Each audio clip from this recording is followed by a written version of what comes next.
The stemware caught the candlelight as I balanced the tray against my hip, weaving through the Friday night crowd at Celestino. 5 months of working here had taught me to navigate the narrow spaces between tables without disturbing the expensive conversations happening around me. The restaurant hummed with the kind of energy that came from people who had money to burn and nowhere else they needed to be. I set down the wine glasses at table 12, murmured something polite about their entrees arriving shortly, and turned back toward the kitchen. That was when Jessica caught my arm, her grip urgent enough to make me pause mid-step. "He's here again," she whispered, her dark eyes darting toward the private section near the back. "Third time this week. Fourth, if you count last Friday." I didn't need to ask who.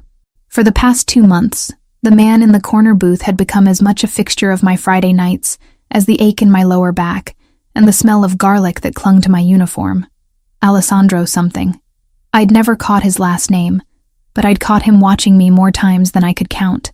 So, I adjusted the empty tray, keeping my voice level. He tips well and doesn't complain. That's more than I can say for half the people here. Jessica's mouth curved into a knowing smirk. "Girl, he's not looking at you like a customer looks at a waitress. He's looking at you like nothing." I cut her off, already moving toward the kitchen. "Don't start with that. I'm not interested." The truth was more complicated than that. But I wasn't about to explain to Jessica why the weight of any man's attention made my skin crawl these days. 6 months since I'd fled my apartment in the middle of the night with nothing but a backpack and bruises hidden beneath my clothes. 6 months since Ryan. A month of couch surfing and panic attacks before I'd landed this job, this tiny studio apartment in a neighborhood that made my mother's warnings about New York seem quaint. I pushed through the swinging doors into controlled chaos. Marco, the head chef, was shouting in rapid Italian at one of the line cooks. Steam rose from pots that bubbled with sauces I could smell but never afford to taste. This was my world now. Small, contained, survivable. "Table 7 needs fresh bread," Marco called out when he saw me. "And VIP section wants you specifically. Table 16. My stomach dropped. Table 16. The corner booth. Him. "Can't Jessica take it? I've got 4 other tables. He asked for you." Marco's tone left no room for argument. "Don't keep the man waiting, Cooper. He's important." I grabbed the breadbasket with hands that wanted to shake and forced them to steadiness. Important. Everyone at Celestino was important, at least in their own minds. The difference was that when Alessandro walked in, the entire staff stood straighter. Even Marco, who treated politicians and celebrities with equal disdain, showed deference to the man in the corner booth. The walk across the dining room felt longer than it should have.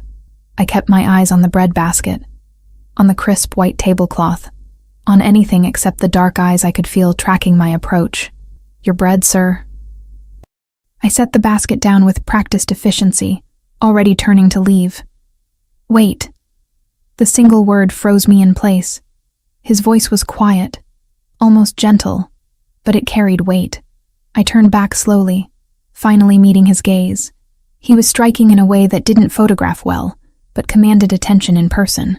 Dark hair swept back from a face all sharp angles and shadows, with eyes so deep brown they appeared black in the candlelight. He wore a charcoal suit that probably cost more than 3 months of my rent, but he wore it like he'd forgotten he had it on.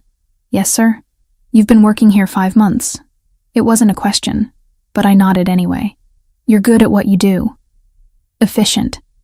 Observant. You notice when someone's glass is empty before they realize it themselves." The compliment caught me off guard. Customers didn't notice things like that. They didn't notice me at all, which was exactly how I preferred it. "Thank you, sir. Is there something you need?" "Your name." "Haley." The word came out automatically before I could stop it, before I could remember that giving him even that small piece of myself felt dangerous. "Haley." He repeated it like he was testing how it felt. "I'm Alessandro Ferraro." The name meant nothing to me, but something in the way he said it suggested it should. I waited, uncertain what response he expected. Before either of us could speak again, the front door opened with more force than necessary. Cold November air rushed in, carrying with it a laugh I recognized with the kind of visceral dread that lived in my bones. Ryan.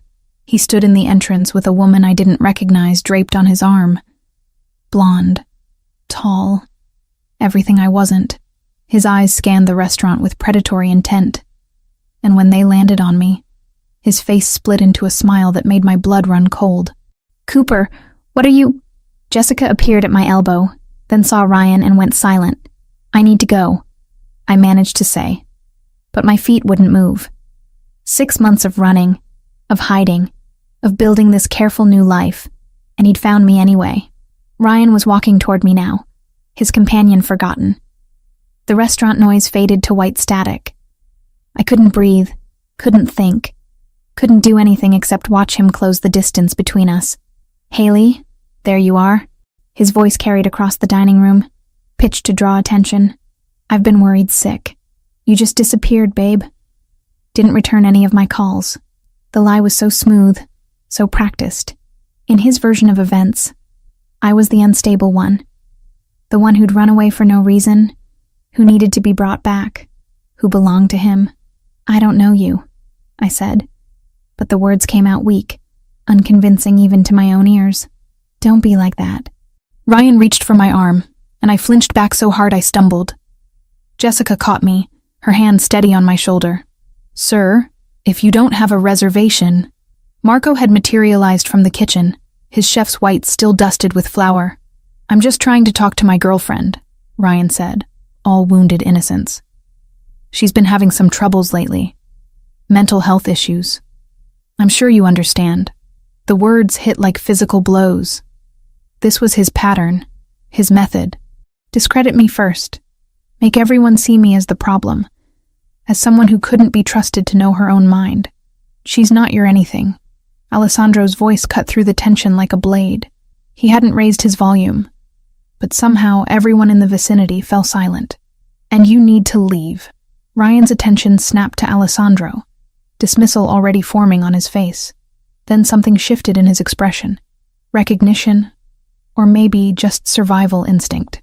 Whatever he saw in Alessandro made him take an involuntary step backward. "This is a private matter," Ryan tried, but the confidence had drained from his voice. "Nothing that happens in my establishment is private." Alessandro stood, and I realized for the first time how tall he was, how solid, how utterly unmovable he appeared. "You're disturbing my guests and harassing my staff. Leave now, or I'll have you removed." "Your establishment?" Ryan laughed, but it sounded hollow. "Since when do waitresses have—" "I finalized the purchase this afternoon." Alessandro's words were precise, controlled.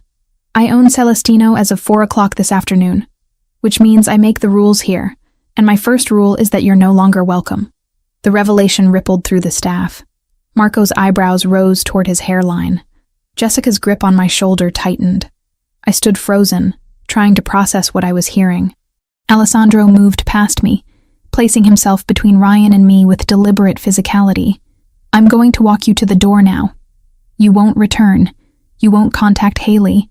You won't come within 2 blocks of this building. Are we clear?" Ryan's jaw worked as he calculated his options. His date had already disappeared, probably embarrassed by the scene. The other diners watched with the kind of fascinated horror people reserve for car accidents. "Crystal," Ryan finally spat. He turned his glare on me. "You always did need someone to fight your battles, didn't you?" Pathetic. The insult barely registered. I was too busy watching Alessandro guide Ryan toward the exit with a hand that never quite touched him, but somehow communicated absolute authority. The door closed behind them, and the restaurant exploded into whispered conversations. "Girl," Jessica's voice was awed. "What just happened?" I had no idea. Alessandro returned moments later, his expression unreadable. He walked directly to me, and every instinct I had screamed to run, to hide, to make myself small and invisible again. "Are you all right?" he asked quietly. I nodded because I didn't trust my voice. "That man will not trouble you again. You have my word." He glanced at Marco, who still hovered nearby. "Haley should take the rest of the evening off. Paid, obviously. She's had a shock." "I don't need—" I started, but Alessandro held up a hand. "Please." The single word carried neither command nor plea, just a simple request. "Let me do this much." Marco was already nodding, making shooing motions toward the back. Jessica took my arm, guiding me toward the staff room. I went numbly, my mind struggling to catch up with everything that had just happened. I changed out of my uniform in a daze. When I emerged, the restaurant had returned to its normal rhythm, as if the confrontation had been nothing more than a brief interruption. Only Alessandro remained in the hallway, leaning against the wall with his hands in his pockets. "I'll have my driver take you home," he said. "That's not necessary." The words came out sharper than I intended. "I can take the subway. It's nearly 11. The subway isn't safe at this hour. I do it every night." Something flickered across his face. "That ends tonight." The presumption in his voice sparked anger through the numbness. "You don't get to make that decision." "You're right." He straightened, pulling something from his pocket. A business card, heavy cream stock with just a phone number embossed in black. "But I hope you'll accept this, at least. If you need anything at all." I took the card because refusing seemed more difficult than accepting. Our fingers brushed in the exchange, and I jerked my hand back like I'd been burned. If he noticed my reaction, he didn't comment. "The offer of a ride stands. My driver is waiting outside. I'm fine walking." I clutched my bag against my chest like a shield. "But thank you for earlier with Ryan. You don't need to thank me for basic human decency, Haley." The way he said my name, careful and deliberate, made something warm and terrifying unfurl in my chest. I shoved it down ruthlessly. "Good night, Mr. Ferraro." "Alessandro," he corrected gently. "And good night." I left through the back entrance, my heart hammering against my ribs. The November air bit through my thin jacket as I hurried toward the subway entrance 3 blocks away. I made it half a block before I realized a black car was crawling along the curb behind me, maintaining a careful distance. His driver, following me home whether I'd agreed or not.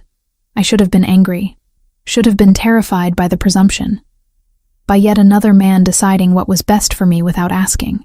Instead, as I descended into the subway station and the car finally drove away, all I felt was a confusing mixture of relief and something dangerously close to gratitude.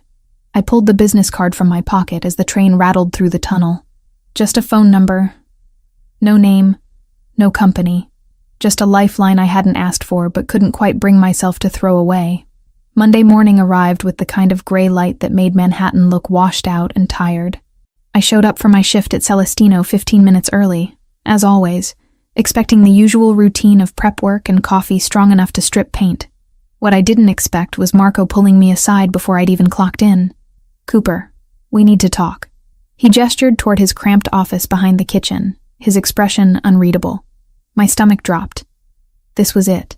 Alessandro had reconsidered whatever impulse had made him defend me Friday night, and now I was losing the one stable thing in my carefully reconstructed life. I followed Marco into the office, my mind already calculating how many shifts I could afford to miss before my landlord started the eviction process. The answer was 0. "There's been a change in your employment status," Marco said, settling into his chair. He pulled out a folder, flipped it open. "Effective immediately. You're being promoted to assistant manager. Salary is here." He slid a paper across the desk. I stared at the number. Read it 3 times to make sure I wasn't hallucinating. It was triple what I'd been making. Triple. I don't understand. Owner's orders. Marco's mouth quirked. "Apparently you made an impression." The warmth that had flooded through me at seeing the salary curdled into something cold and sharp. "I didn't ask for this. Most people don't turn down a promotion, Cooper. Most people weren't offered one by a man who knows nothing about their work." I stood abruptly, the chair scraping against linoleum. "Where is he?" Marco checked his watch. "Probably won't be in until lunch service." "Look, I don't know what happened Friday night, but whatever it was, take the win. You're good at what you do. You deserve this." Did I? Or was this just another version of the same pattern I'd sworn to escape? A powerful man deciding what I needed, what I deserved, without bothering to ask what I wanted. I left Marco's office and found Jessica already at work setting up the dining room. She took one look at my face and raised an eyebrow. "Let me guess. You heard about the promotion." "You knew?" "Marco told me first thing." "Girl, this is amazing. Do you know what assistant manager makes here? You could actually afford to live in a building with working heat. I don't want it." Jessica set down the stack of menus she'd been carrying. "Okay, I'm going to need you to explain that logic. Because from where I'm standing, you just won the lottery, and you're complaining about the ticket. He didn't ask me. The words burst out sharper than I'd intended. He just decided. Like he has any right to make choices about my life. Understanding dawned in Jessica's eyes. This is about Ryan. This is about me not being some charity case for another controlling man to fix. Haley, Jessica's voice gentled. I've been working here 3 years. I've seen Alessandro Ferraro exactly 6 times before 2 months ago. You know what he did for the last assistant manager when she asked for a raise? He said no. You know what he does for most staff? The bare minimum required by law. She paused. He bought this entire restaurant. Do you understand how much money that is? And the first thing he does is promote you. Exactly. Don't you think that's weird? I think it's a man who sees something he wants and goes after it. Jessica picked up her menus again. The question is, what are you going to do about it? I spent the morning shift in a haze of resentment and confusion, my movements automatic as I took orders and delivered food. The lunch rush started at 11:30, and right on schedule, Alessandro walked through the door. He looked different in daylight, less intimidating, almost approachable in dark slacks and a gray sweater that probably cost more than my monthly rent but looked comfortable. He scanned the dining room, found me immediately, and made his way to his usual table. I let him wait. Served 3 other tables first, refilled water glasses, checked on dessert orders. When I finally approached his table, my jaw was set and my resolve firm. We need to talk, I said without preamble. He glanced up from the menu he'd been pretending to read. Then talk. Not here. Marco's office. 5 minutes. I didn't wait for his response, just turned and walked away. My hands were shaking by the time I reached the kitchen, but I kept them steady through sheer force of will. Jessica caught my eye and gave me a thumbs up. Marco looked vaguely concerned but gestured for me to go ahead. Alessandro appeared exactly 5 minutes later, closing the office door behind him with a soft click. In the small space, he seemed larger than he had in the restaurant, his presence filling every corner. You're upset about the promotion, he said before I could speak. I'm upset that you made a decision about my life without asking me. I observed your work. You handle crises in the kitchen better than Marco does. You've talked down 3 separate drunk customers in the past month without security getting involved. You remember every regular's order and dietary restriction. You're wasted as a waitress. The compliments should have softened me, but they only stoked my anger higher. That's not the point. Then what is? You don't get to swoop in and fix things just because you have money and power. I'm not some project for you to improve. Something flashed in his eyes. Hurt, maybe, or anger. His jaw tightened almost imperceptibly. I'm offering you a fair wage for your skill set. If that offends you, I can retract the offer. Good. The word came out sharp. Do that. We stared at each other across Marco's cluttered desk, the air between us crackling with tension. Alessandro's phone rang, breaking the moment. He silenced it without looking away from me. I apologize, he said finally, each word measured and controlled. I should have consulted you first. That was presumptuous. The apology caught me off guard. Men like Ryan never apologized, never admitted fault. I just need you to understand that I can't. I stopped, unsure how to explain the panic that lived under my skin whenever someone tried to take control. I need to make my own choices. Understood. He nodded once, crisp and businesslike. The offer remains open if you change your mind, but I won't push. Someone knocked on the door. One of the line cooks stuck his head in.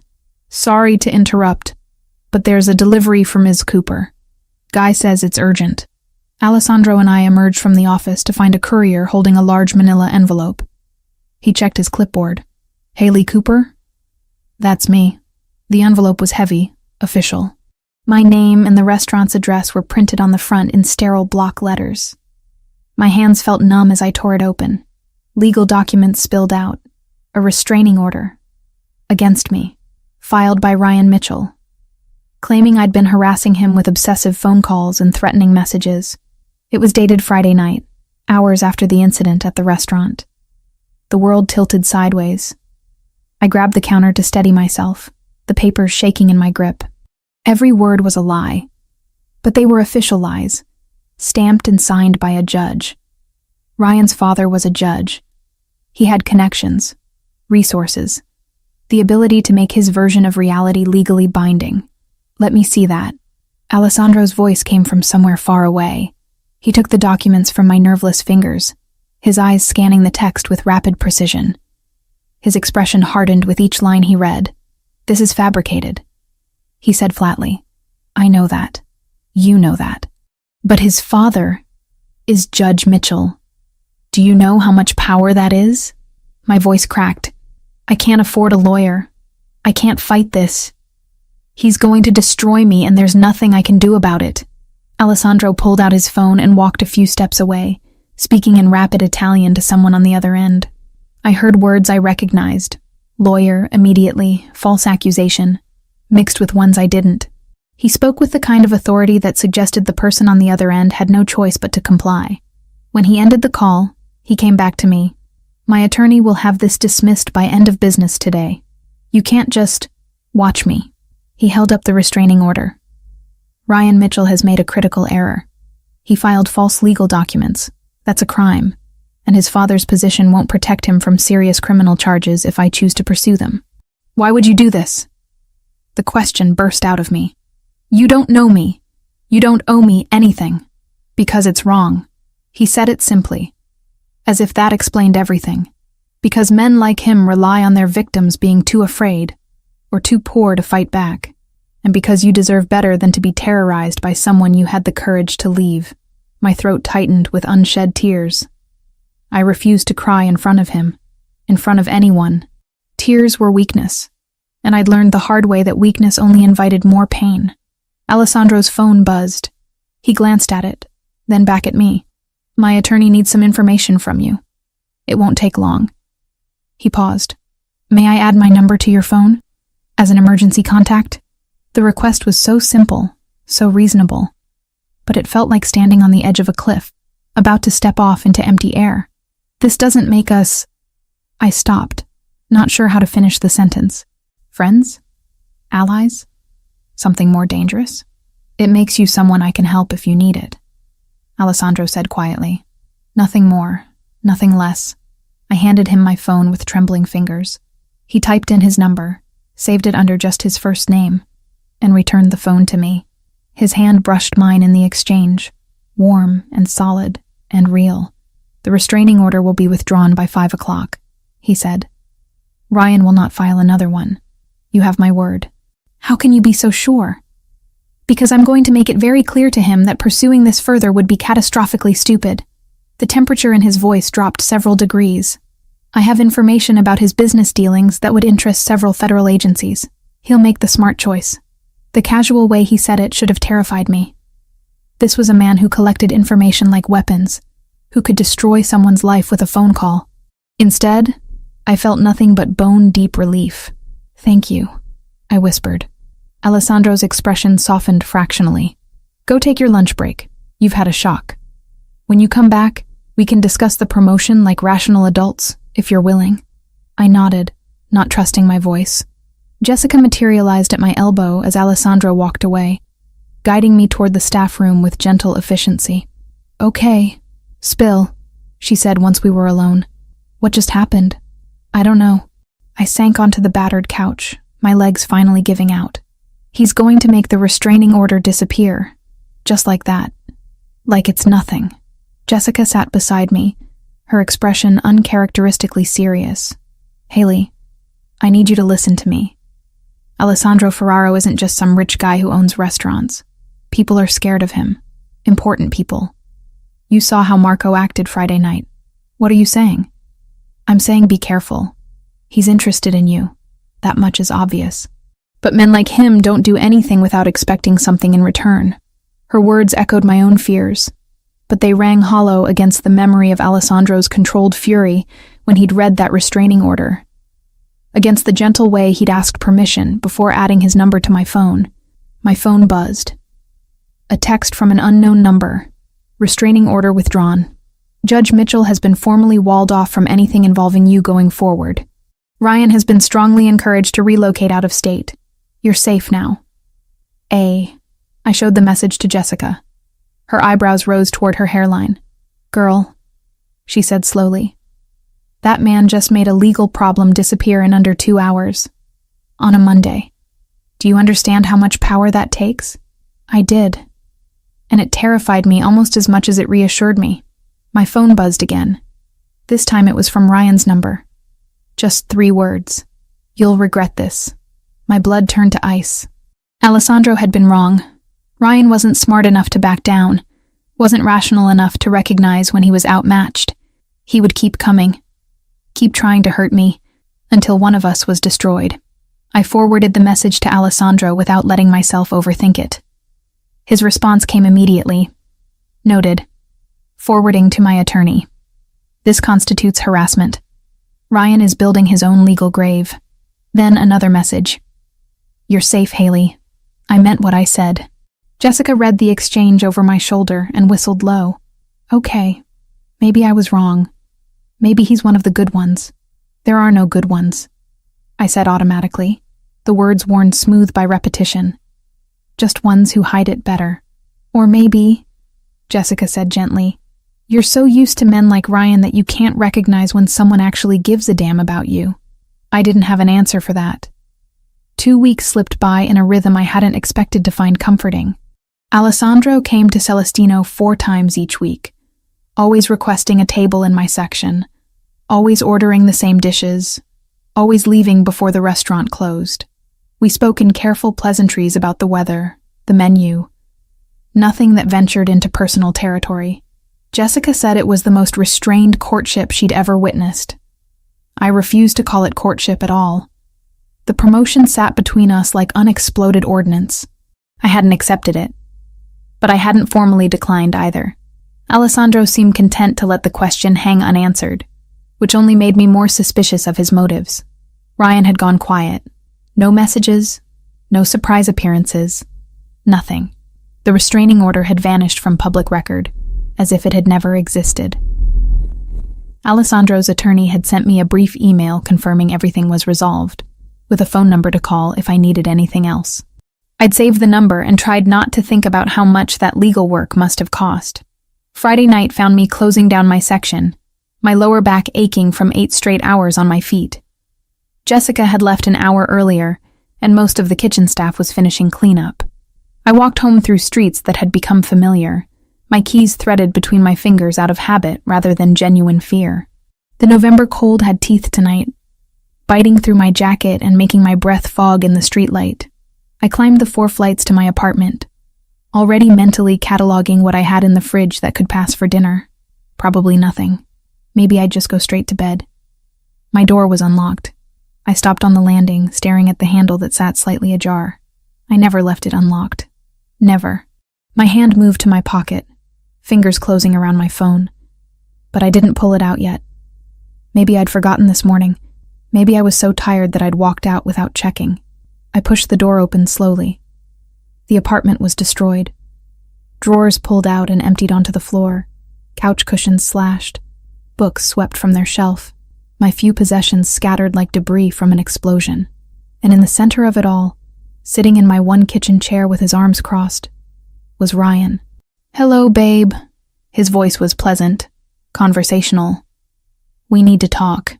Every muscle in my body locked. Fight or flight screamed through my nervous system, but I couldn't do either. I could only stand frozen in the doorway, keys cutting into my palm. "How did you get in here?" "I didn't need a key to get in, Haley. You never were very observant." He stood, and I took an involuntary step backward. "You've made my life very difficult, Haley. I think you owe me an apology. Get out." My voice came out steadier than I felt. "Get out, or I'm calling the police." "Are you?"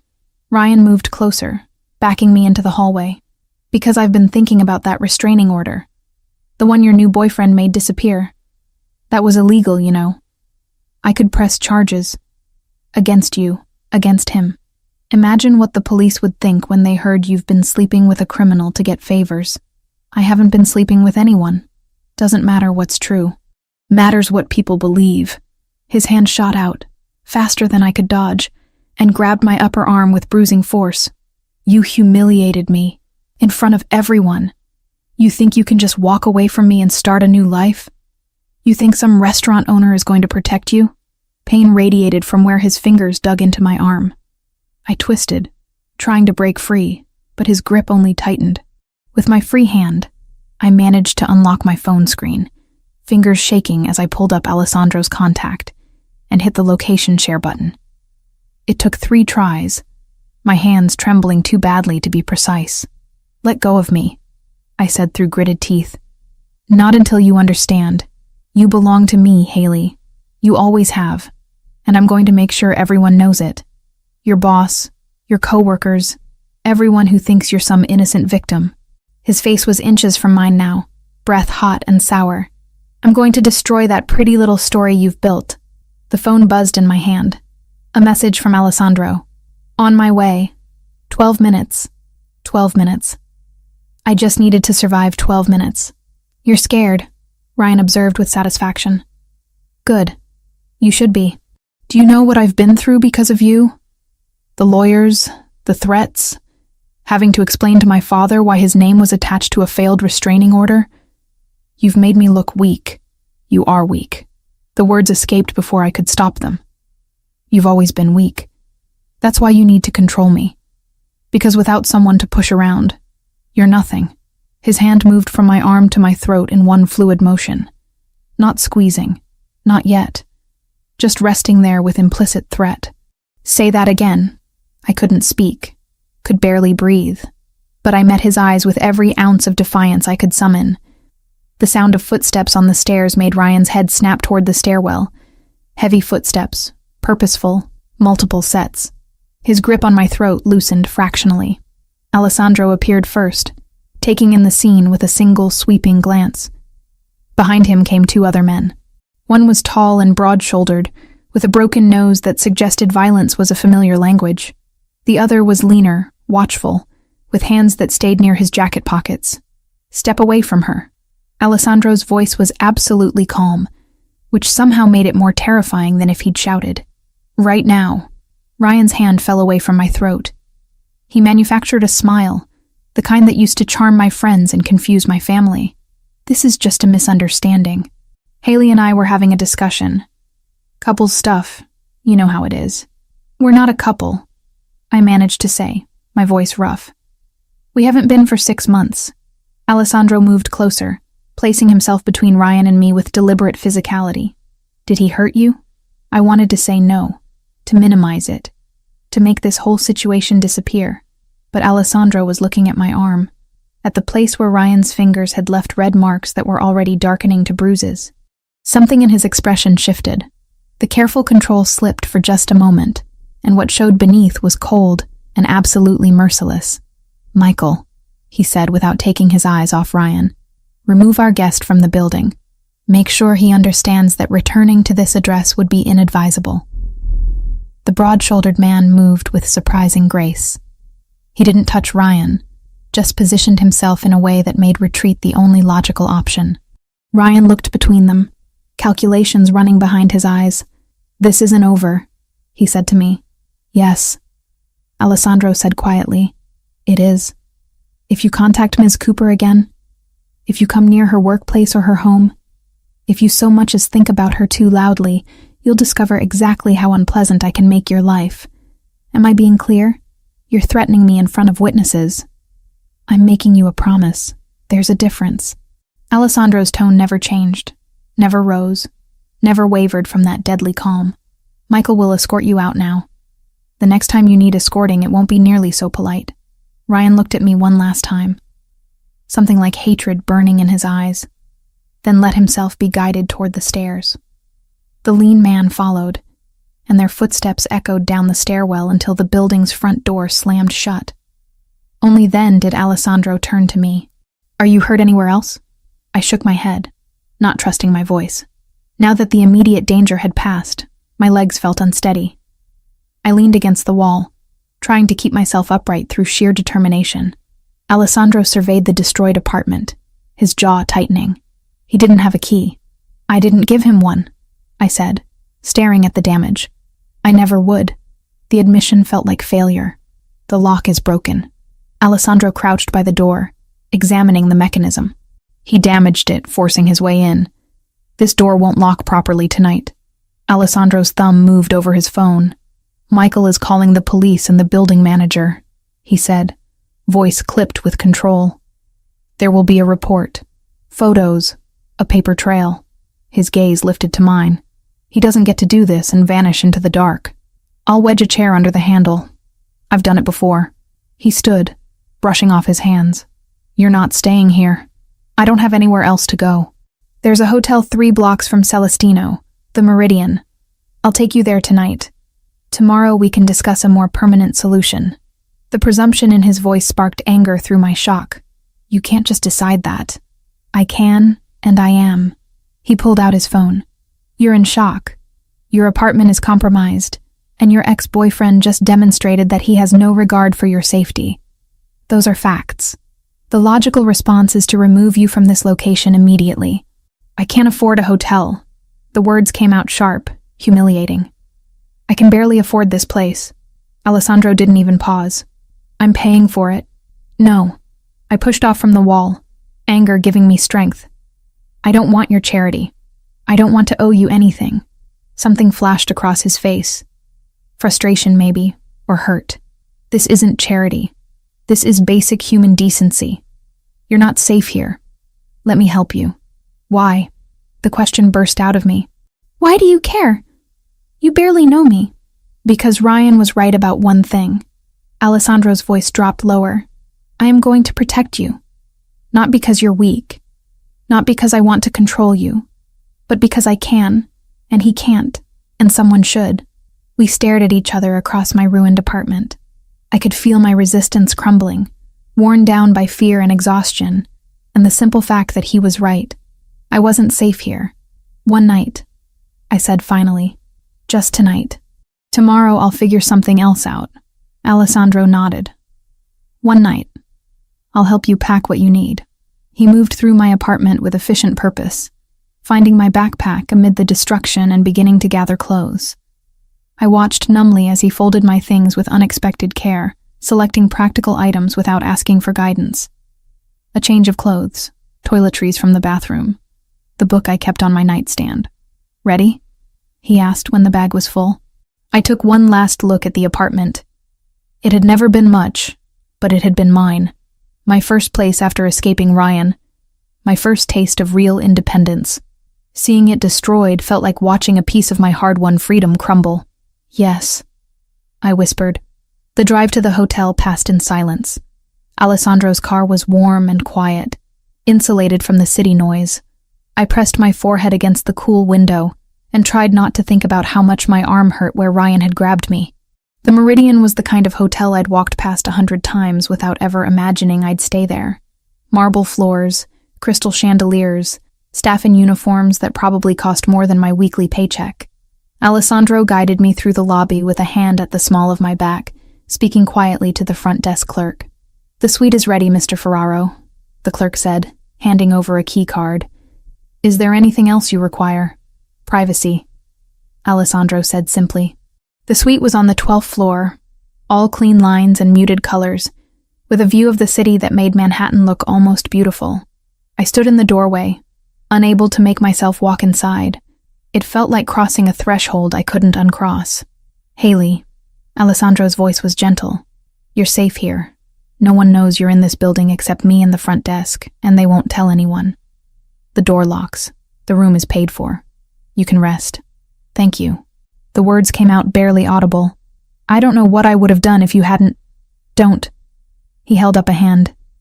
You don't need to thank me for doing what should be done. Get some sleep. We'll talk in the morning about next steps. He turned to leave, and something in me panicked at the thought of being alone with my thoughts, with the memory of Ryan's hand on my throat. Alessandro. He stopped, looked back. Thank you anyway, even if you think I shouldn't say it. His expression softened in a way I'd never seen before. Good night, Haley. Lock the door behind me. I did, the deadbolt sliding home with a solid click that made me feel fractionally safer. Then I stood in the middle of the beautiful suite and finally let myself fall apart. Morning light filtered through the hotel curtains in shades of gold that seemed too gentle for how I felt. I'd spent most of the night staring at the ceiling, replaying Ryan's hand on my throat, the casual violence in his grip, the promise of worse to come. Sleep had come in fitful bursts around 4 a.m, leaving me groggy and disoriented when someone knocked on the suite door at 8. I checked the peephole before opening it. Alessandro stood in the hallway holding a cardboard tray with 2 coffee cups and a white paper bag that smelled like fresh pastries. Behind him stood an older woman in a tailored gray suit, her silver hair pulled back in a neat bun, carrying a leather briefcase. "Good morning," Alessandro said when I opened the door.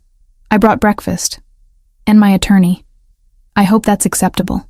I must have looked as wrecked as I felt because his expression shifted to concern. "Did you sleep at all?" "Some." I stepped back to let them in, suddenly aware that I was still wearing yesterday's clothes, that my hair was a disaster, that I probably looked like exactly what I was, someone barely holding it together. The attorney extended her hand with a professional smile. "Caroline Webb. Mr. Ferraro briefed me on your situation. I'm sorry you're going through this." We settled around the suite's small dining table. Alessandro distributed coffee with the kind of efficiency that suggested he'd done this before, while Caroline pulled documents from her briefcase and arranged them in neat stacks. "I'll be direct," Caroline said, opening a folder. "Your ex-boyfriend filed a civil lawsuit against you yesterday afternoon.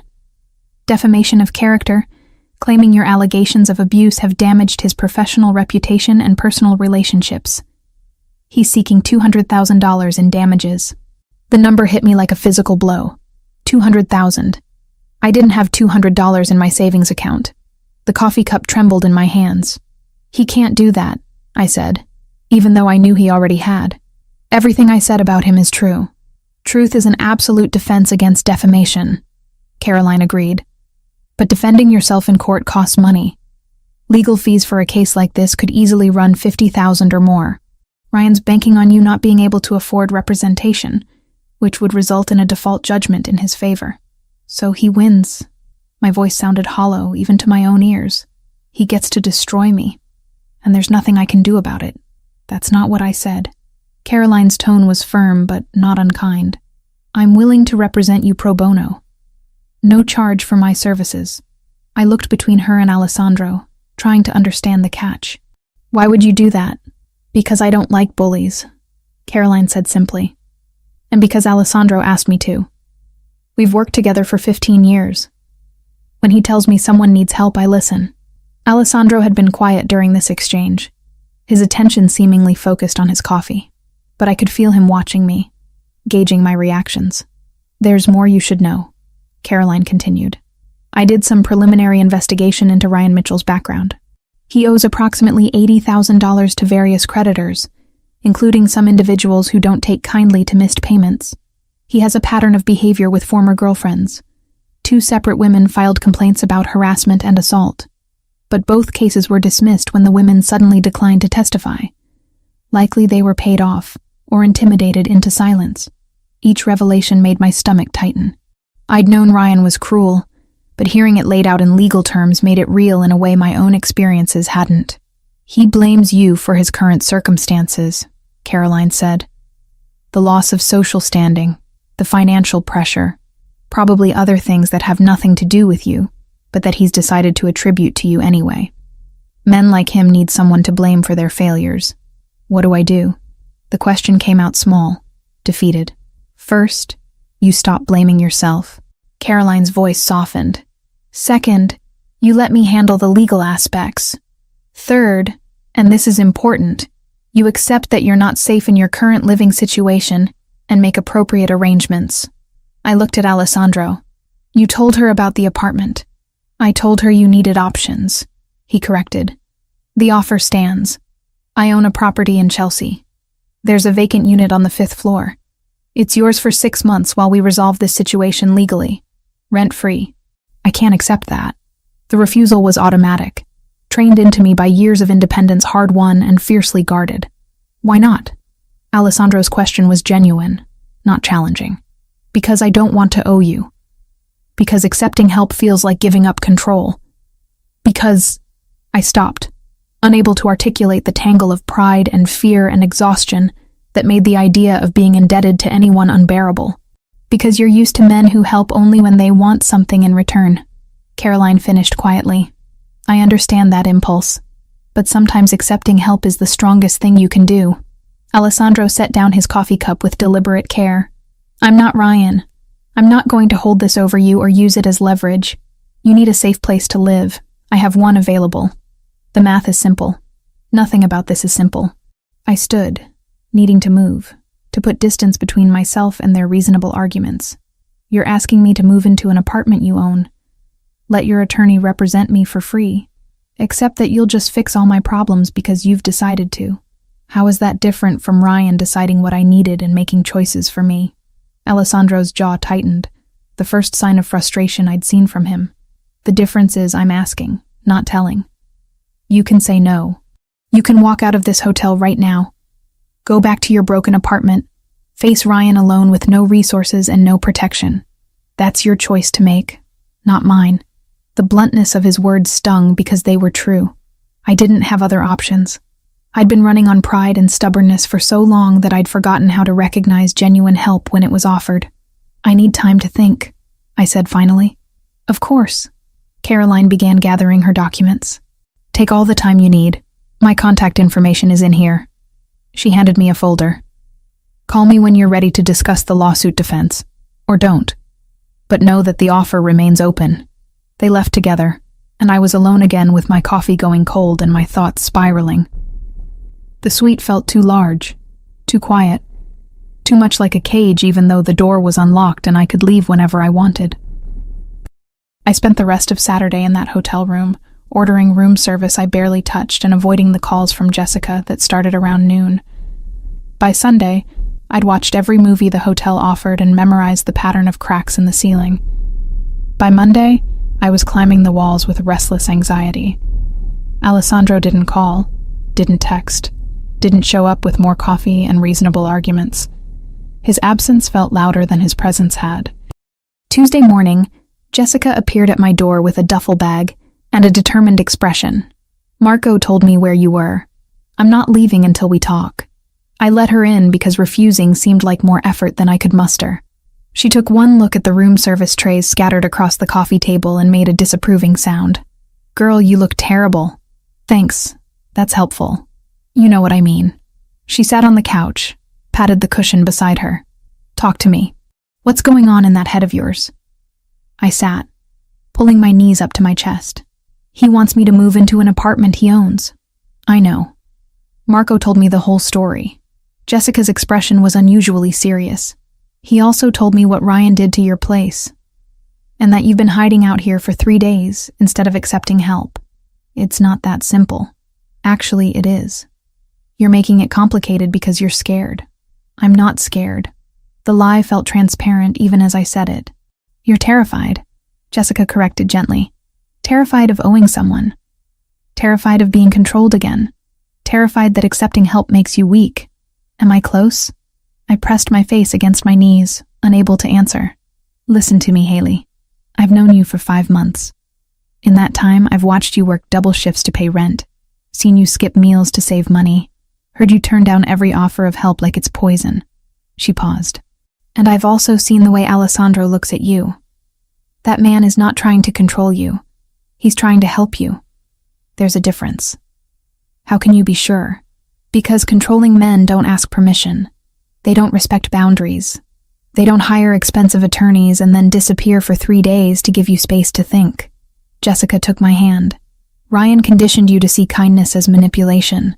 But not everyone is Ryan. Her words settled into the quiet spaces of my thoughts, finding cracks in my defenses. What if I accept, and he expects something in return? Then you leave. You have that power. You've always had it. Jessica squeezed my hand. But I don't think he will. And I think you're using that fear as an excuse not to let someone care about you. I wanted to argue, to defend my carefully constructed walls, but exhaustion had worn me down to something closer to honesty. I don't know how to do this, I whispered. I don't know how to accept help without feeling like I'm giving up pieces of myself. Maybe that's the point. Maybe accepting help isn't about giving up anything. Maybe it's about admitting you deserve to have people in your corner. We sat in silence for a while, Jessica's presence steady and grounding. Finally, she pulled out her phone and set it on the coffee table between us. Call him. Thank him properly for what he's done. And if you want to accept the apartment, accept it. If you don't, tell him no, and we'll figure something else out together. But stop torturing yourself by sitting here alone. She left the phone and let herself out, giving me privacy I hadn't asked for but desperately needed. I stared at the phone for 20 minutes before I picked it up. Alessandro answered on the second ring. Haley, just my name, but I could hear the question in it. Are you all right? No, I admitted. But I will be, I think. What do you need? The question was so simple, so open. Not what he thought I needed, not what he'd decided was best. Just asking. I need to accept your help, I said, the words coming easier than I'd expected. The apartment, the attorney, all of it. If the offer still stands, it does. His voice warmed perceptibly. When would you like to see the place? Now, if that's possible. I can't stay in this hotel anymore. I'm losing my mind. I'll be there in 10 minutes. He arrived in 8, looking like he'd run the whole way. His hair was slightly disheveled, his jacket unbuttoned, and there was actual relief in his expression when he saw me. You're sure about this? He asked. No, but I'm doing it anyway. Something like respect flickered across his face. That's the bravest thing you could have said. The drive to Chelsea passed in comfortable silence. Alessandro didn't push me to talk, didn't ask questions, just let me exist in the quiet space of the car while the city rolled by outside. The building was beautiful in an understated way. Red brick with white trim, a small courtyard garden, security cameras discreet but visible.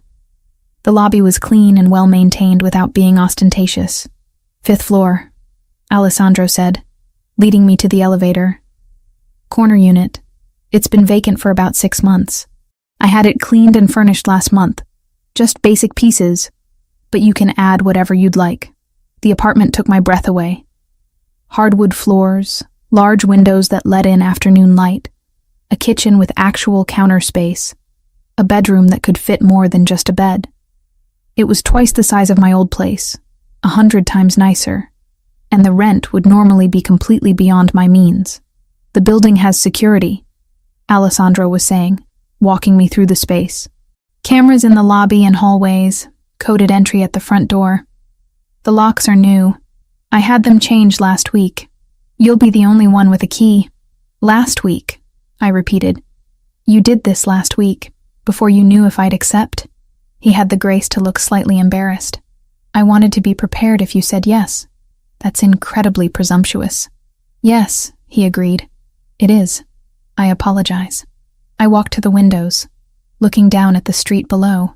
People hurried past, wrapped in scarves and winter coats, living their normal lives. From up here, the city looked manageable instead of overwhelming. Thank you, I said without turning around. For this. For the attorney. For showing up when I needed help. For respecting my space when I needed time. For all of it. I heard him move closer, stopping a careful distance behind me. You're welcome. For what it's worth, I don't do this lightly. Involving myself in someone's life. But something about you. He stopped, searching for words. You deserve to feel safe. Everyone does. But you especially. Why especially? Because you're still fighting. After everything he put you through, you're still standing. That takes strength most people don't have. I turned to face him. He was close enough that I could see the amber flecks in his dark eyes. The faint lines at the corners that suggested he didn't smile often, but sometimes did. I'm not as strong as you think I am. You're stronger. His voice was certain. Moving into this apartment doesn't make you weak or indebted or anything except smart. It makes you someone who recognizes when accepting help is the strategic choice. Strategic, I echoed, almost smiling. Is that what we're calling it? Would you prefer I call it what it is? Me wanting to make sure you're safe because the alternative is unacceptable? His expression turned serious. I sleep better knowing you're in a building with security cameras and working locks. Call it selfish if you want, but it's true. The admission hung between us, honest and vulnerable in a way I hadn't expected from him. I'll take it, I said. The apartment. For 6 months, like you offered. And I'll pay you back somehow, when this is all over. There's nothing to pay back. But if it makes you feel better to think of it as a loan, We can call it that. It does make me feel better. He nodded, understanding in his expression. Then it's a loan. Interest-free, due whenever you decide you're ready. The terms were ridiculous, the kind of loan no bank would ever offer, but I accepted them anyway because I needed the illusion of control even if we both knew it was exactly that. An illusion. When can I move in? Whenever you'd like. Today, if you want. I can have Michael help bring over whatever you need from your old apartment. The thought of going back to that destroyed space made my chest tighten. But I needed my things. The few possessions that mattered to me. Today would be good, I said, if it's not too much trouble. It's not. He pulled out his phone, sent a quick text. Michael will meet us there in 30 minutes. We'll get what you need, bring it back here, and you can start settling in. Just like that.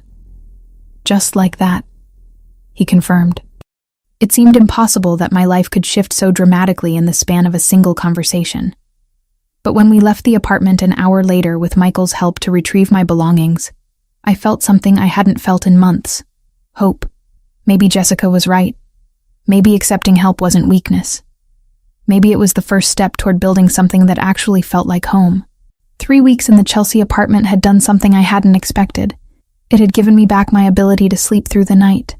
The building was quiet, in a way my old place never had been, insulated from street noise by good windows and actual insulation. My neighbors were professionals who nodded politely in the hallway, but respected boundaries. The security cameras in the lobby made me feel protected instead of watched.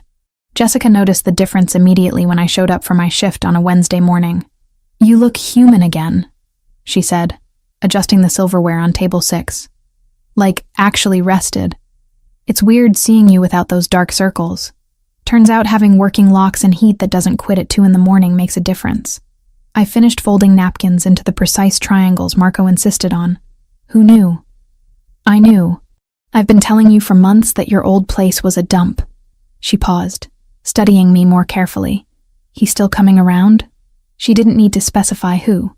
Alessandro had maintained his pattern of dining at Celestino 4 times a week, always ordering the same dishes, always leaving before closing. But something had shifted in the past 3 weeks. He'd stopped by the apartment twice to check the security system, once to replace the smoke detector batteries I hadn't known needed replacing, another time to show me how to use the building's emergency protocols. Each visit had been brief, professional, respectful of my space. "He checks in," I said carefully. "Make sure everything's working properly." "Uh-huh." Jessica's expression suggested she knew there was more to the story than I was saying. "And you're okay with that? The checking in?" I thought about how to answer honestly. A month ago, the idea of anyone having that kind of access to my life would have sent me into a panic. Now, knowing Alessandro was paying attention to things like smoke detectors and door locks made me feel cared for in a way I wasn't ready to examine too closely. "I'm okay with it," I said finally. "He's not intrusive. He's just protective," Jessica finished. "The man is protective of you. And you're starting to like it." "I didn't say that. You didn't have to. It's all over your face." She grinned. "For what it's worth, I think it's good. You deserve someone who gives a damn." The dinner rush that night was particularly intense. A corporate party had booked half the dining room, and they wanted everything immediately and perfectly. I spent 3 hours running between the kitchen and tables, managing complaints about minor imperfections and soothing egos bruised by having to wait for their food. Alessandro arrived at 8, settling into his usual corner table with a book I couldn't see the title of. I brought him water without being asked, already anticipating his order. "Busy tonight," he observed, glancing at the corporate crowd that was getting progressively louder with each round of wine. "They're celebrating closing some deal. They'll be here until we kick them out." I pulled out my order pad. "The usual?" "Please." He closed his book, giving me his full attention in that way he had that made me feel like the only person in the room. "How's the apartment? Any issues?" "It's perfect, really. You don't need to keep checking. I'll decide what I need to check." There was no heat in the words, just statement of fact. The heat is adequate. The hot water pressure is good. Everything is more than adequate. It's the nicest place I've ever lived. I meant it as simple truth, but something in his expression softened at the admission. Good. That's good. I was about to head to the kitchen with his order when the sound reached us. Sharp, unmistakable. 3 cracks in rapid succession that made everyone in the restaurant freeze. Gunshots. Close. Too close. Alessandro was on his feet instantly, phone already to his ear. Michael. Status. He listened for 3 seconds. Lock it down. Send everyone home now. Yes, including the kitchen. Marco appeared from the back, his face pale. Was that what I think it was? 3 blocks south. Alessandro's voice was absolutely controlled, but I could see tension in the line of his shoulders. Close the restaurant. Send your staff home with security escorts. No one walks alone tonight. You can't just... Marco started, then seemed to remember who he was talking to. Yes, sir. Right away. The restaurant dissolved into organized chaos. Staff members grabbed coats and bags, while Alessandro made rapid calls arranging transportation. The corporate party sobered up fast, calling their own cars with shaking hands. Within 20 minutes, Celestino was empty except for Marco, Alessandro, Jessica, and me. Jessica. Alessandro turned to my friend. Michael is outside with a car. He'll take you wherever you need to go. I can take the subway. Michael will take you. It wasn't a request. Jessica met my eyes, saw something in my expression, and nodded. Thanks. Haley, I'll call you tomorrow. She squeezed my arm on her way out, leaving me alone with Alessandro and Marco. I'll lock up, Marco said. You two should go. I followed Alessandro out the back entrance where his car waited, engine running. The driver I didn't recognize held the door open, his expression carefully neutral. Alessandro gestured for me to get in first, then slid in beside me. The car pulled away from the curb smoothly, but I could feel the tension radiating from Alessandro like heat from a furnace. His jaw was tight, his hands clenched into fists on his thighs. In the dim light from passing street lamps, I noticed something dark spreading slowly across his left sleeve. You're bleeding, I said, the words coming out sharper than intended. It's nothing. Let me see. I reached for his arm, and he pulled away slightly. Haley, it's just a graze. I've had worse. The casual way he said it made my blood run cold. A graze from what? Those gunshots? I was closer than I should have been. It's already stopped bleeding. I'll clean it when I get home. Or you could let me clean it at my apartment since we're going there anyway. I kept my voice level, but my hands were shaking. You said I needed an escort home. Fine. But you're going to let me look at that wound. He studied me for a long moment, then nodded once. If it will make you feel better, it will. The rest of the drive passed in heavy silence. When we reached my building, Alessandro dismissed his driver with instructions to return in an hour. I led him upstairs, hyper-aware of his presence behind me, of the way he moved with careful precision that suggested pain he was hiding. Inside the apartment, I pointed to the bathroom. Sit on the edge of the tub. I'll get supplies. He obeyed without argument, which told me the injury was worse than he wanted to admit. I found the first aid kit he'd insisted on stocking in my bathroom cabinet weeks ago, and returned to find him carefully peeling off his jacket and rolling up his shirt sleeve. The wound was a deep gash across his upper arm, still oozing blood. Not life-threatening, but definitely more than a graze. This needs stitches, I said, opening the kit with trembling hands. It's fine. Just clean it and wrap it. Alessandro, I can't go to a hospital.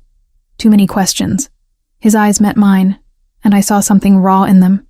Please, just do what you can. I wanted to argue, but the look on his face stopped me. Instead, I soaked gauze in antiseptic and began cleaning the wound as gently as I could. He didn't flinch, didn't make a sound, just sat perfectly still while I worked. What happened? I asked quietly. And don't tell me it was random violence. Those shots were too close to the restaurant to be coincidence. Alessandro was silent for so long I thought he wouldn't answer. Then, do you really want to know? Once I tell you, you can't unknow it. I want to know. I pressed clean gauze against the wound, applying pressure. I think I deserve to know why someone shot at you close enough that I heard it. He took a breath, let it out slowly. There's a Russian organization that's been trying to expand into territory I control. Shipping routes, primarily. We've been negotiating, but talks broke down last week when they realized I wasn't going to concede the ports. Tonight was their way of sending a message. What kind of message? That they know about you. His voice went flat. They've been watching the restaurant. They know you work there. They know you live in a building I own. They're trying to figure out if you're valuable enough to me to be used as leverage. The gauze in my hands went still. Used as leverage for what? To make me give them what they want. Territory, money, concessions. They think if they threaten you, I'll fold. He looked up at me, his expression harder than I'd ever seen it. They're not entirely wrong. The implications settled over me like cold water. This is about me. They shot at you because of me. No. His hand caught mine, stopping my movements. They shot at me because they're desperate and stupid. You're not responsible for what they choose to do, but I am the reason you're a target. I've been a target my entire adult life, Haley. That's not new. What's new is having someone I care about potentially in their crosshairs.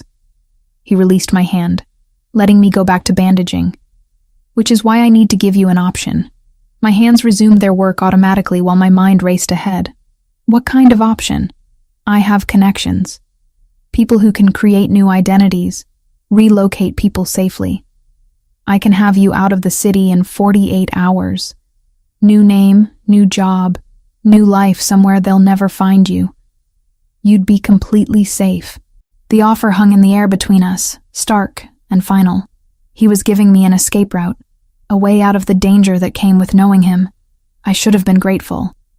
Should have been already planning what to pack. No, I said simply. Haley, no. I finished wrapping the bandage, securing it with careful precision. I'm not running again. I spent 6 months running from Ryan, and it didn't make me safe. It just made me alone. This is different. These people are dangerous, I know. You've made that clear. I stepped back, meeting his eyes. But here's what you don't seem to understand. I'm tired of running. I'm tired of letting fear make my decisions. And I'm tired of men telling me what's best for me without asking what I actually want. What do you want? His voice was quiet, intense. I want to stop feeling like my life is something that happens to me instead of something I choose. I wrapped my arms around myself, suddenly cold despite the bathroom's warmth. I want to feel like I matter to someone without it being about control or ownership. I want... The words caught in my throat. What I wanted was standing in front of me, wounded and worried, and offering me safety at the cost of everything else. I want to stay, I finished softly. Here. In this apartment, at my job, in this city, with you in it. Something shifted in Alessandro's expression. The careful control cracked, showing something raw and unguarded beneath. He stood slowly, favoring his injured arm, and moved close enough that I could feel the heat of him. You don't know what you're saying. You don't understand what being close to me means. Then explain it to me.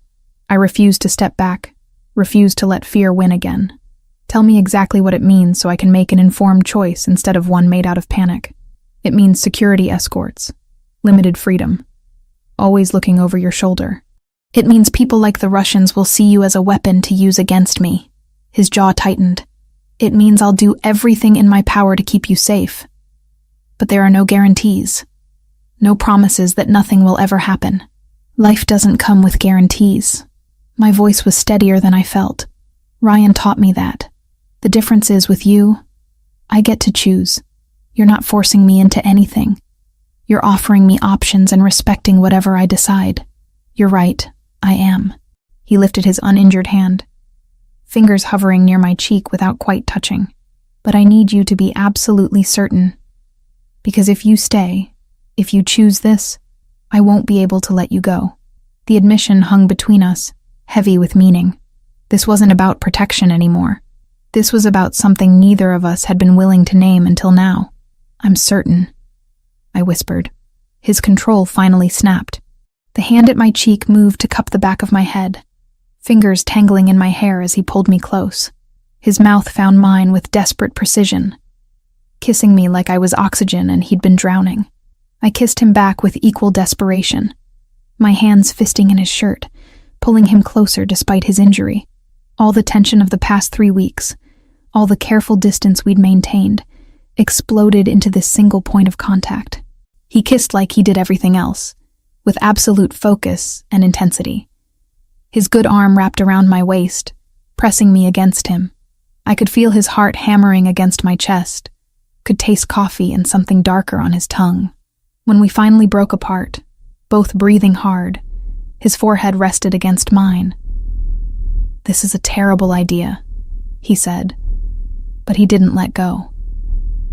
Probably. My hands were still twisted in his shirt.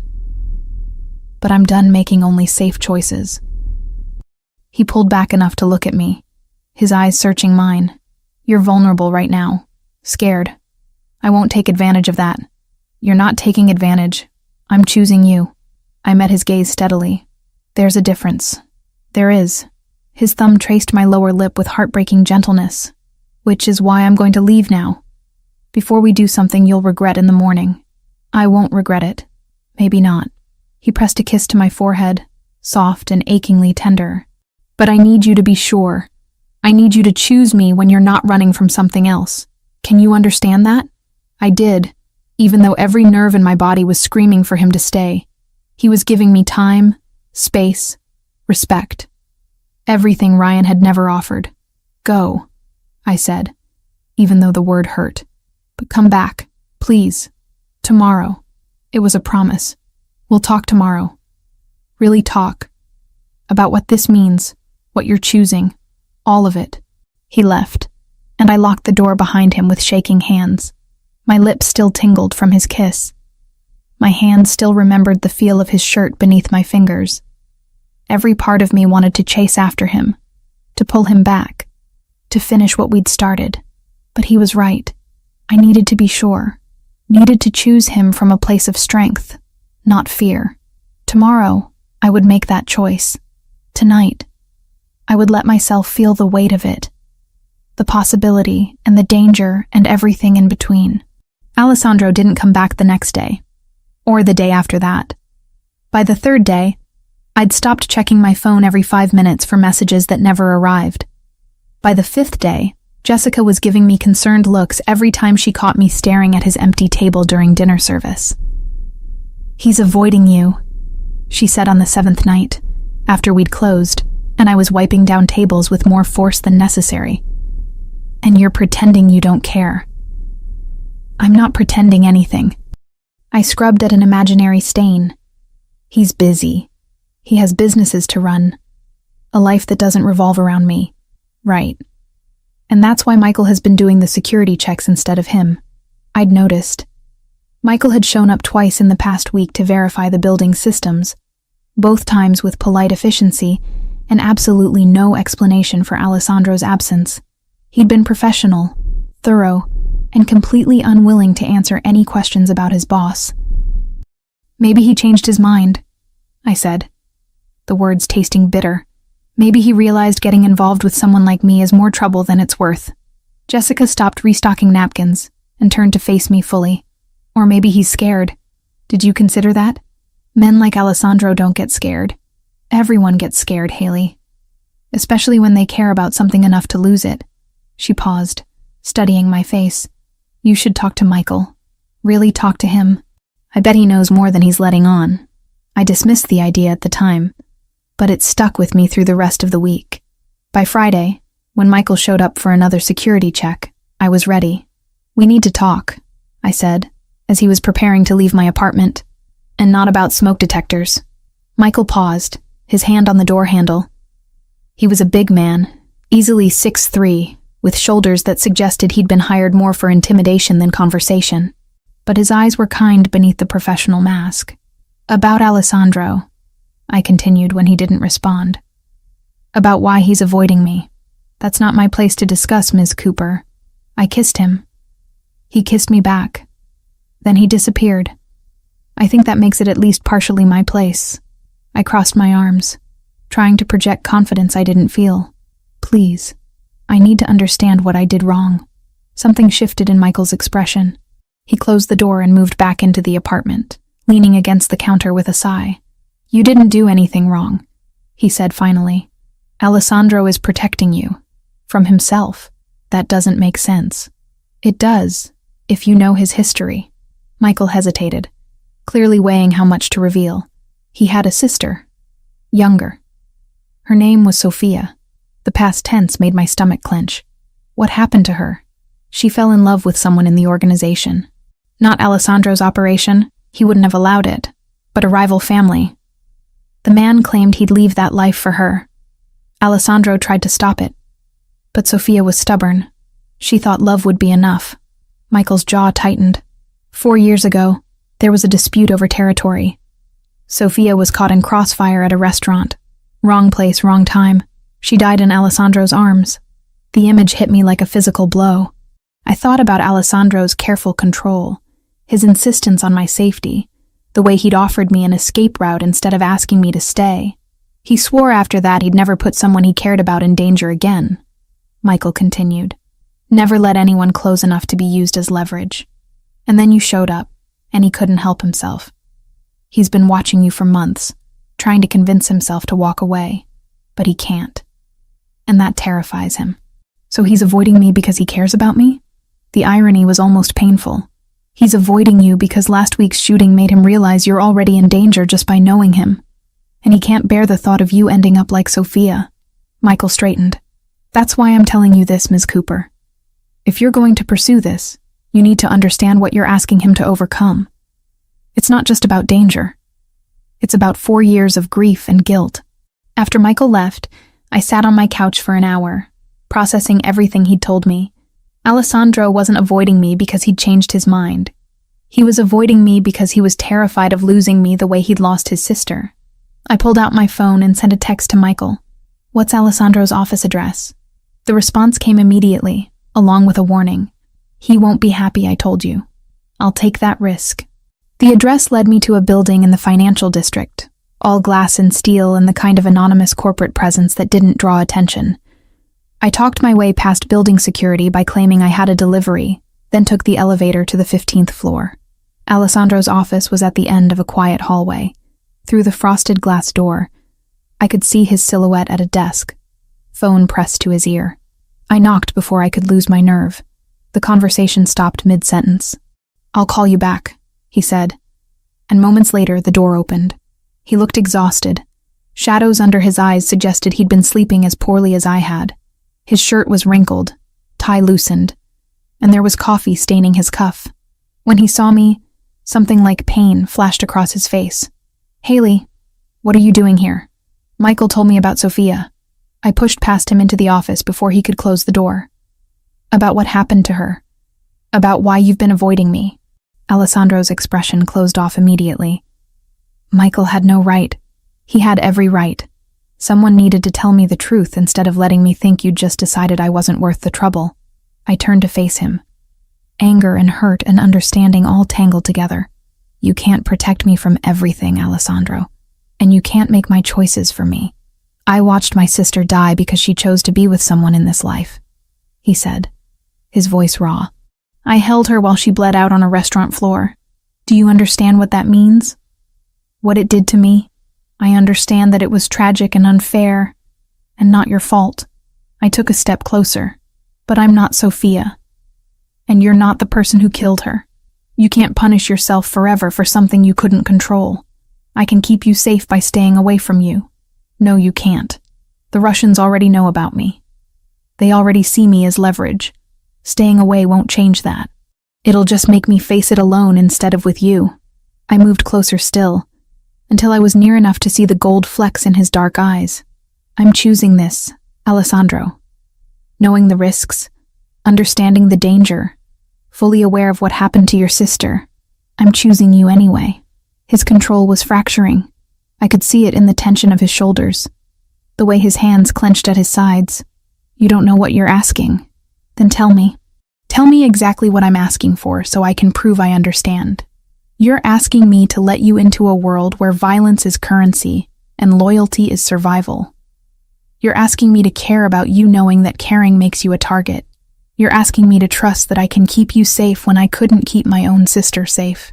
His voice cracked on the last word. I can't lose someone else. I can't. You won't. I closed the final distance between us, placing my hands on his chest, where I could feel his heart racing. Because I'm not going anywhere. Not because you're protecting me, but because I'm strong enough to stand beside you. There's a difference. For a long moment we stood frozen, his eyes searching mine for certainty. Then something in him broke. His arms came around me, pulling me close with desperate intensity. I can't stay away from you, he said against my hair. I've tried. These past 7 days have been torture. Then stop trying. I pulled back enough to look at him. Stop protecting me from yourself and let me in. Really in. All the way. His mouth found mine in answer, the kiss deeper and more certain than the one we'd shared in my bathroom. This wasn't desperation or fear. This was choice. His hands framed my face like I was something precious, and I kissed him back with everything I had. When we finally broke apart, both breathing hard, he rested his forehead against mine. No more avoiding, he said. No more pretending I can walk away. But you need to promise me something. What? If it gets too dangerous, if I tell you to run, you run. No arguments, no hesitation. You trust me enough to do that. I promise. The words came easier than I'd expected because I understood what he was really asking. Not for obedience, but for the assurance that I valued my own life enough to protect it.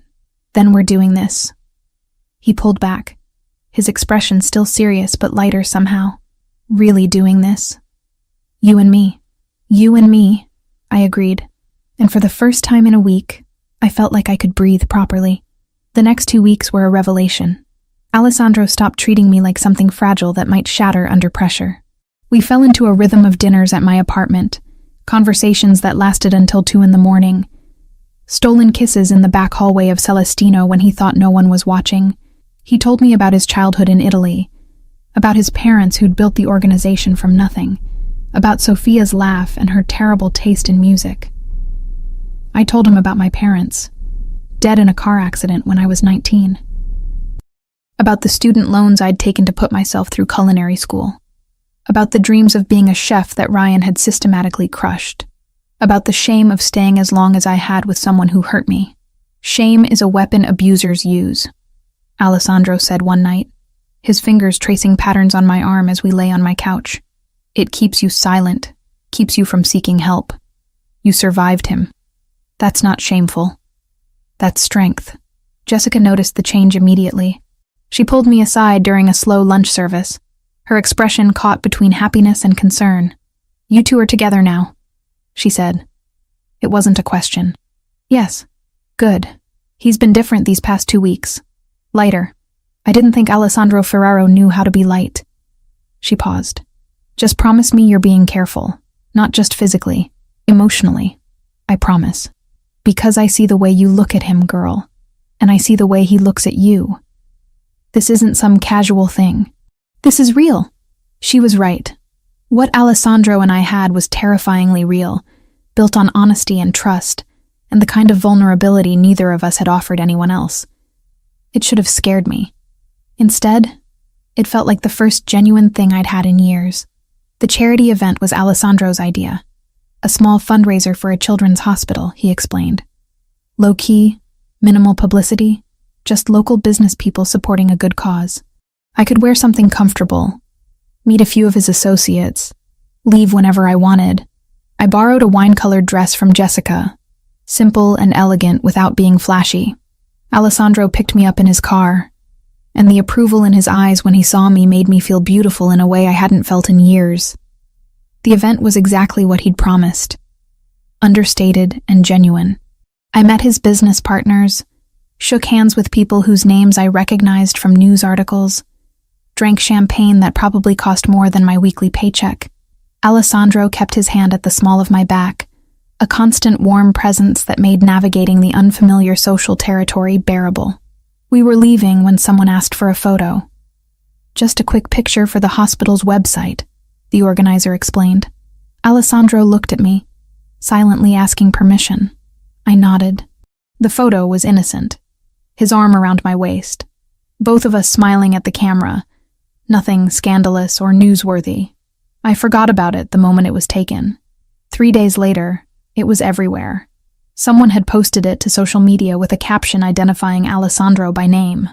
From there, it spread, shared, commented on, dissected by people who had opinions about who Alessandro Ferraro spent time with and why.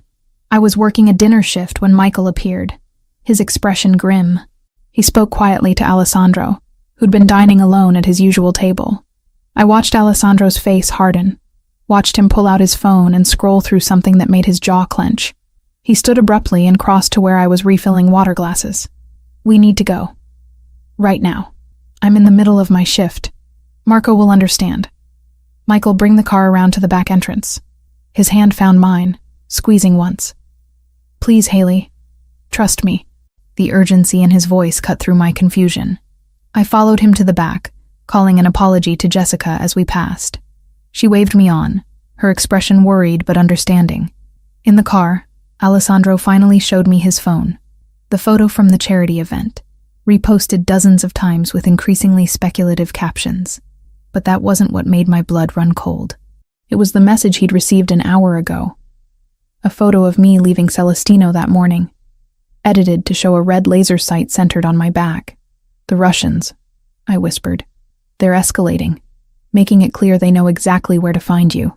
His voice was controlled, but I could hear the fury beneath it. "I'm pulling you from the restaurant effective immediately. You're not to go anywhere without security. Anywhere at all. For how long? Until I eliminate the threat." He met my eyes. "I know you want autonomy. I know you hate feeling controlled. But this is non-negotiable. Your safety comes first." I wanted to argue, wanted to insist I could still live my life despite their threats. But the image of that laser sight kept flashing through my mind. "Okay," I said quietly. "What do you need me to do?" Relief washed over his features. "Stay at the apartment. Michael will be stationed in the building. Jessica can visit, but only after being cleared by security. I'm handling the Russian problem personally." "How?" His expression went cold. "You don't want to know." He was probably right. But as we drove through the city toward my apartment, past people living normal lives without death threats and organized crime, I wondered what exactly I'd chosen. Not just Alessandro, but everything that came with him. When we reached the building, Alessandro walked me up himself. At my door, he pulled me close, holding me like he was afraid to let go. "This will be over soon," he promised, "and then we can have something that looks like normal." "I don't think we're built for normal," I said, but I held him just as tightly. After he left, I called Jessica. She answered on the first ring. "I heard what happened," she said immediately. "Marco told everyone. Are you okay?" "I'm safe. Scared, but safe." I sank onto the couch, exhaustion catching up with me. "Jessica, I don't know if I can do this. Living in fear, having security escorts, knowing there are people who want to hurt me just because of who I care about. Then you know how he feels every single day," she said gently. "Welcome to loving someone whose life comes with complications." The word hung between us. Love. I hadn't said it yet, hadn't let myself think it. But Jessica was right. This was what love looked like in Alessandro's world. Fierce and protective and terrifying. "I'll come by tomorrow," Jessica promised. "Bring food and terrible movies. We'll get through this." After we hung up, I sat alone in my apartment, doors locked and security systems armed, and thought about choices. I'd chosen Alessandro knowing the risks. Now I had to prove I was strong enough to live with those consequences. 4 days of protective custody had taught me several things about myself. First, I was terrible at sitting still. Second, daytime television was designed to slowly erode human intelligence. Third, I missed Alessandro with an intensity that surprised me, even though he called twice daily and visited every evening after handling what he vaguely referred to as negotiations. I was pacing the apartment for the 100th time that Thursday afternoon when my phone buzzed with a text from Jessica's number. Relief flooded through me. She'd said she'd try to visit today if security cleared it. But the message made my stomach drop. "Haley, I need you. I'm at your old apartment. Ryan showed up. I'm scared. Please come. Can't talk. He might hear." My fingers flew across the screen trying to call her back. The number rang once, then went to an automated message saying the line was disconnected. I tried again with the same result. "Ryan. At my old apartment." with Jessica trapped there somehow. My mind raced through scenarios. None of them good. Jessica must have gone to retrieve something I'd left behind. And Ryan had been waiting. He knew we were friends. He'd use her to get to me. I grabbed my coat and keys, my hands shaking so badly I dropped them twice. The security guard Michael had stationed in the building lobby, a quiet man named David, stood as I rushed toward the exit. "Ms. Cooper, you're not supposed to leave without— My friend is in trouble. She's with my ex. He's dangerous." The words tumbled out in a rush. "I have to help her." David's hand moved to his phone. "Let me call Michael first. We can send someone." "There's no time. She texted 5 minutes ago.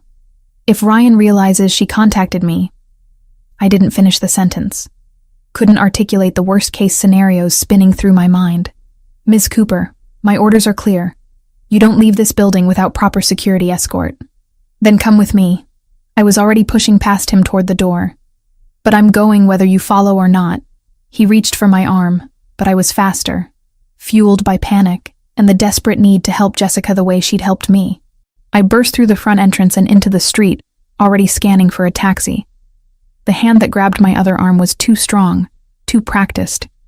Before I could scream, something pressed against my mouth. Cloth. Chemical sweet. The world tilted sideways as I tried to fight, tried to remember the self-defense moves I'd never actually practiced. But my limbs weren't responding properly, and the street was spinning. And then everything went dark. I woke to the smell of rust and motor oil.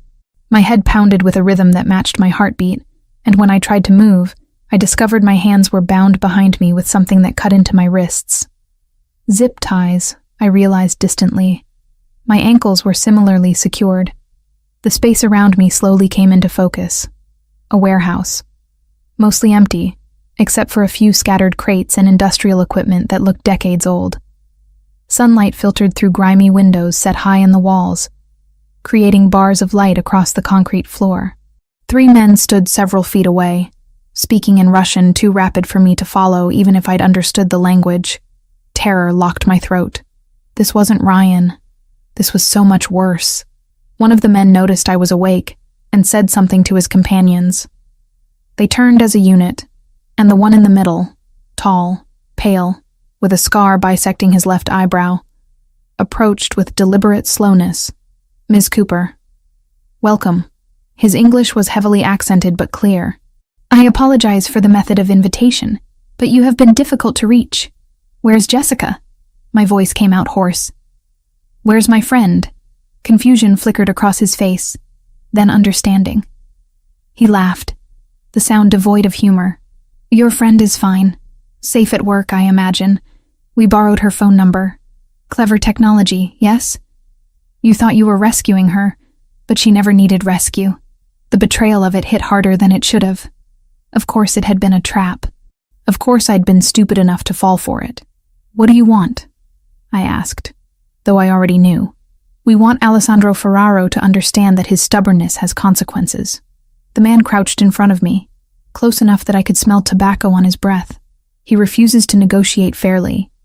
So now we negotiate with what he values. You are valuable to him, yes? I wanted to lie.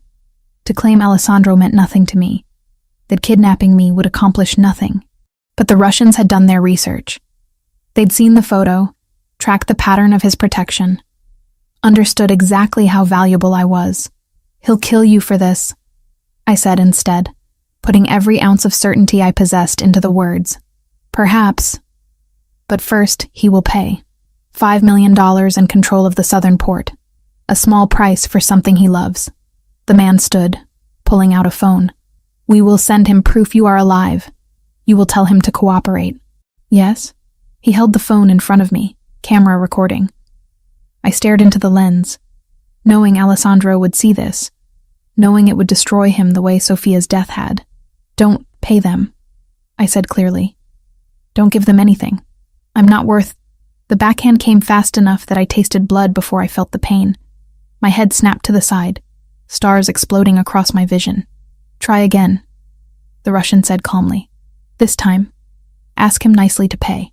I spit blood onto the concrete and met the camera's eye once more. "I love you," I said. Because if this was the last message Alessandro received from me, that needed to be in it. I'm sorry. The phone disappeared. The Russians moved to the far side of the warehouse, speaking in low tones. I tested the zip ties systematically, looking for any weakness, any way to slip free. But they'd done this before, and whoever had secured my bonds knew exactly how tight to make them. Time passed strangely in the warehouse. Could have been an hour, could have been 3. The sunlight shifted across the floor, tracking the afternoon's progress.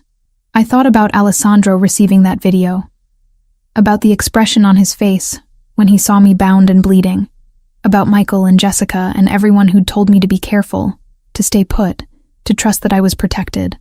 I'd been so arrogant, thinking I could handle this world, thinking love and determination were enough to survive the kind of danger Alessandro lived with daily. The sound of an engine outside made all 3 Russians tense. The leader barked orders, and the other 2 pulled weapons from their jackets. Guns, matte black and professional. They took positions near the warehouse's main entrance, a massive rolling door that looked like it hadn't moved in years. "Your hero arrives," the leader said to me. Right on schedule. So predictable. These men in love. The door began to rise with a mechanical screech that set my teeth on edge. A figure stood silhouetted in the opening. Alessandro, alone, carrying a black duffel bag that presumably held $5 million in cash. "Don't come in!"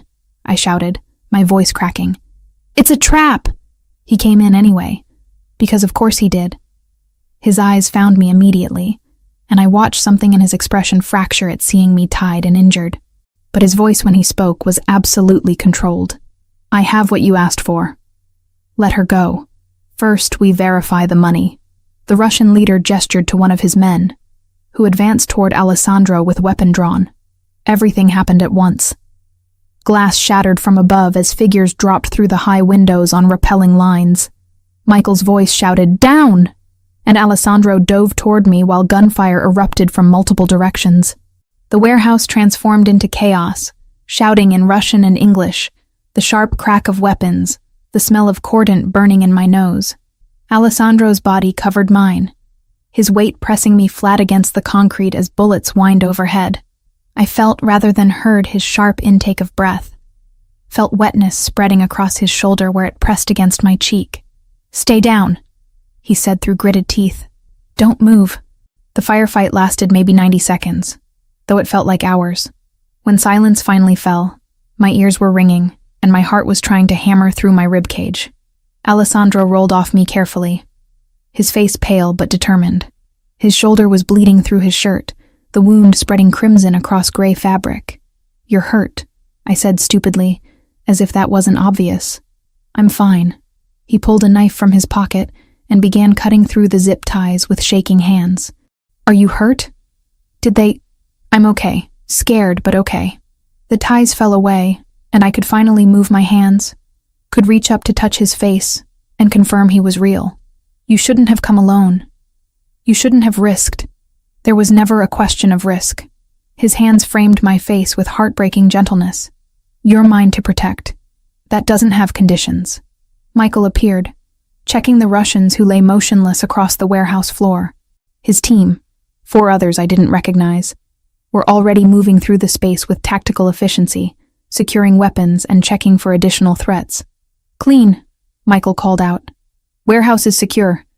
We need to move before police arrive." Alessandro helped me to my feet, his injured arm hanging awkwardly at his side. I pressed my hand against his wound, trying to slow the bleeding. He didn't flinch, just kept his good arm around my waist as we made our way to the waiting vehicles.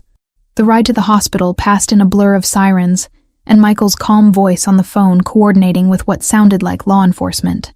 Alessandro kept his eyes on me the entire time, his thumb tracing circles on my wrist like he needed the physical confirmation I was alive. "I'm so sorry," I said for the 10th time. "I thought Jessica was in danger. I didn't think. You thought like someone who loves her friends and wants to protect them. That's not wrong." His voice was rough with pain and something deeper. "But we're going to have serious conversations about security protocols after this. After you get treated for the bullet wound you took because of me. I'd take 100 bullets if it meant keeping you safe." He said it like it was simple fact, not dramatic declaration. That's what this means, Haley. Loving someone in this world. It means being willing to bleed for them. The hospital staff recognized Alessandro immediately and rushed him into treatment with efficiency that suggested they'd done this before. I refused to leave his side, holding his hand through the process of cleaning and stitching the wound. The bullet had gone clean through the fleshy part of his shoulder. Painful, but not life-threatening, the doctor assured us. When we were finally alone in the private room they'd given him, Alessandro pulled me onto the bed beside him with his good arm. "I need to ask you something," he said, his voice serious despite the pain medication making his words slightly fuzzy. "And I need you to really think before you answer. Okay, move in with me. Not the Chelsea apartment, my home. Permanently. Not because of security or protection or any practical reason." He took a breath. "Because I love you. Because I want to wake up next to you every morning and know you're safe and mine. Because I'm done pretending this is temporary." Tears I'd been holding back since the warehouse finally broke free. "I love you too. So much it terrifies me. Is that a yes?" "Yes." I kissed him gently, careful of his injuries. "Yes to all of it. Your home, your life, your impossible, dangerous, beautiful world. I choose you, Alessandro. Completely." His smile transformed his face, making him look younger than I'd ever seen him. "We'll figure out how to balance this. Your independence, my need to protect you. We'll find a way to make it work." "I know we will." 3 months later, I stood in Celestino's kitchen beside Jessica, reviewing the menu changes we'd implemented since Marco had promoted us to co-managers. The restaurant had thrived under our joint leadership, and I'd finally achieved the dream I'd thought Ryan had killed. Being a real chef, creating dishes that people traveled across the city to taste. "The reservation book is full for the next 2 months, Jessica said, scrolling through her tablet. "We might need to hire another sous chef if this keeps up." "Good problems to have." I glanced at the engagement ring Alessandro had given me 2 weeks ago. Simple, elegant, exactly what I would have chosen. The wedding was planned for April, just a small ceremony with people who mattered. My phone buzzed with a text from Alessandro. "FBI raid went perfectly. Russian operation completely dismantled. You're safe now. Really, truly safe." It had taken months of careful evidence gathering, of Alessandro working with federal authorities to document everything the Russians had done. The kidnapping had given them all the justification they needed to move aggressively. Every member of the organization was now facing charges that would keep them locked away for decades. And Ryan had been arrested last month for conspiracy, fraud, and a dozen other charges after Alessandro had provided recordings of his dealings with the loan sharks, who'd cooperated with authorities in exchange for reduced sentences. He'd be in prison for the next 10 years, minimum. "You okay?" Jessica asked, noticing my distraction. "I'm perfect." And I meant it. For the first time in my adult life, I felt genuinely safe, genuinely loved, genuinely certain of my choices. That evening, Alessandro picked me up from work in his car.